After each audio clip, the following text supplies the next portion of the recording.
अस्सलामुअलैकुम, welcome back. कैसे हैं आप सब? उम्मीद है आप सब खैरियत से होंगे। आज हम बनाने जा रहे हैं बहुत ही मजेदार शिनवारी बीफ कढ़ाई, बहुत ही आसान रेसिपी से और बहुत ही मेन इंग्रेडिएंट्स का इस्तेमाल करके। इसमें हम ज्यादा मसाले इस्तेमाल नहीं करेंगे, बहुत ही सिंपल रेसिपी है और हम इसे बहुत ही आसान तरीके से बनाएंगे। बिना टाइम वेस्ट किए बढ़ते हैं अपनी रेसिपी की तरफ। शिनवारी बीफ कढ़ाई बनाने के लिए 2 किलो हमने ले लिया है बीफ।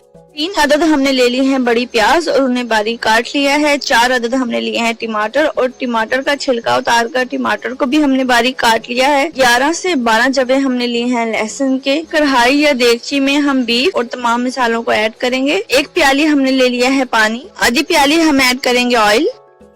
2 टीस्पून मैंने ली है ब्लैक पेपर, काली मिर्च। 2 टीस्पून मैंने लिया है नमक। तमाम इंग्रेडिएंट्स को मिक्स कर देंगे और सबसे पहले हम गोश्त को दरमियानी आंच पर पकाएंगे। जब गोश्त अपने पानी में पकने लगेगा तो हम आंच को हल्का करके गोश्त को गलने तक पकाएंगे। जैसे कि आप देख रहे हैं गोश्त अपने पानी में भी अच्छे से पक रहा है। चेक करते रहना है आपने कि पानी खत्म ना हो जाए।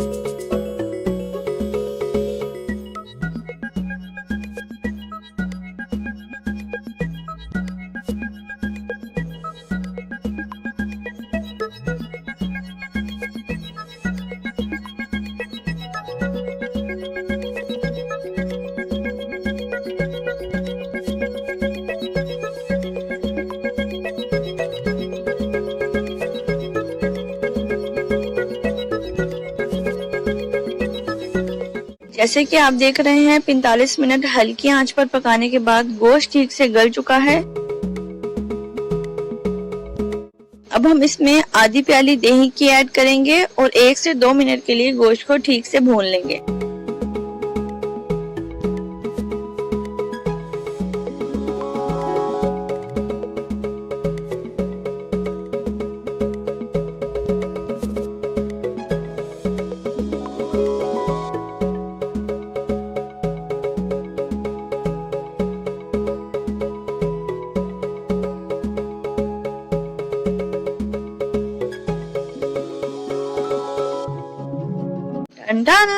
जैसे कि आप देख रहे हैं बहुत ही मजेदार और डिलीशियस सी बीफ शिनवारी कढ़ाई है हमारी बिल्कुल तैयार। बहुत ही मेन इंग्रेडिएंट्स हमने इसमें ऐड किए हैं और बहुत ही मजेदार सा टेस्ट हमारा डेवलप हुआ है।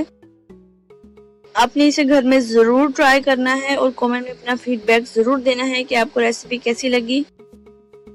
और अगर अब तक आपने चैनल को सब्सक्राइब नहीं किया तो प्लीज चैनल को सब्सक्राइब करें and don't forget to press the bell icon. मिलते हैं मेरी नेक्स्ट वीडियो में बहुत ही मजेदार सी रेसिपी के साथ। तब तक के लिए अपना ख्याल रखिएगा, दुआओं में याद रखिएगा। अल्लाह हाफिज।